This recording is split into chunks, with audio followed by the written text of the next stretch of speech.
അവിടെ ചെല്ലുമ്പോൾ അവിടുത്തെ ആൾക്കാർക്ക് എന്നോട് എപ്പോഴും ചോദിക്കുന്ന ഒരു ചോദ്യമാണ് ഈ നെഗറ്റീവ് എനർജിയുടെ ഇവിടെ പ്രസൻസ് ഉണ്ടോ എന്ന്. ഞാൻ ആ ഒരു വേർഡ് അധികം ഉപയോഗിക്കുന്ന ഒരു വ്യക്തിയാണ്. കാരണം ഈ നെഗറ്റീവ് എനർജി എന്ന് പറയുന്നത് 4 കാരണങ്ങളാണ് മെയിൻ ആയിട്ട് സംഭവിക്കുന്നത്. ഒന്ന്, ആ വീട്ടിൽ വെച്ചാരാധന ഉണ്ടായിരുന്നെങ്കിൽ ആ വെച്ചാരാധനയുള്ള മൂർത്തിയെ വേറൊരു സ്ഥലത്തേക്ക് പ്ലേസ് ചെയ്ത് കഴിയുമ്പോൾ അത് കൃത്യമായിട്ടൊരു ക്രിയയിലൂടെ അല്ലാന്നുണ്ടെങ്കിൽ അവിടെ ഒരു ദോഷം സംഭവിക്കാം.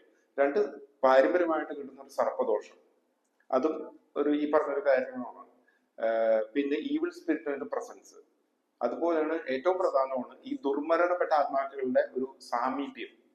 ഈ ദുർമരണപ്പെടുക എന്ന് പറയുന്നത് ഈ അപകട മരണം മൂലയോ ആത്മഹത്യ ചെയ്യുകയോ അല്ലെങ്കിൽ മറ്റൊരു വ്യക്തിയാൽ കൊല ചെയ്യപ്പെടുകയോ ചെയ്യുന്ന വ്യക്തികളുടെ ആത്മാക്കളാണ് മെയിൻ ആയിട്ട് ഈ ദുർമരണപ്പെടുന്ന ഒരു ആത്മാവിന്റെ പ്രസൻസ് എന്ന് പറയുന്നത്. അത് വളരെ ദോഷകരമാണ്. കാരണം ആ ഒരു വീട്ടില് നമ്മുടെ ചുറ്റും ഒരു ഓറയുണ്ട്.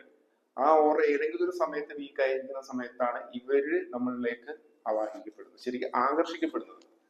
പിന്നീട് അവരുടെ കൺട്രോളിലായിരിക്കും നമ്മളുടെ മൂവ്മെന്റ്സും നമ്മുടെ ലൈഫൊക്കെ പോയിക്കൊണ്ടിരിക്കുന്നത്. പക്ഷെ അത് നമ്മൾ പോലും അറിയില്ലെന്നുള്ളതാണ് സത്യാവസ്ഥ.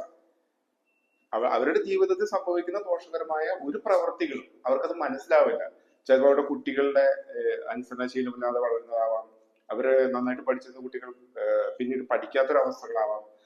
ഈ പറഞ്ഞ വ്യക്തി ഏതൊരു കാര്യത്തിൽ ഇറങ്ങി തിരിച്ചാലും എല്ലാത്തിനും തടസ്സങ്ങൾ വരിക, കൃത്യമായിട്ടൊരു സന്തോഷത്തോടൊരു ജീവിതത്തിലേക്ക് അടുക്കാൻ പറ്റാത്തൊരവസ്ഥ, ദൈവകാര്യങ്ങൾ ശ്രദ്ധിക്കാൻ പറ്റാത്തൊരവസ്ഥ, ഇതൊക്കെ അവരിൽ സംഭവിച്ചുകൊണ്ടിരിക്കുന്ന ഒരു കാര്യങ്ങളായിരിക്കും. പക്ഷെ അവരിതൊന്നും അറിയത്തുപോലുമില്ല.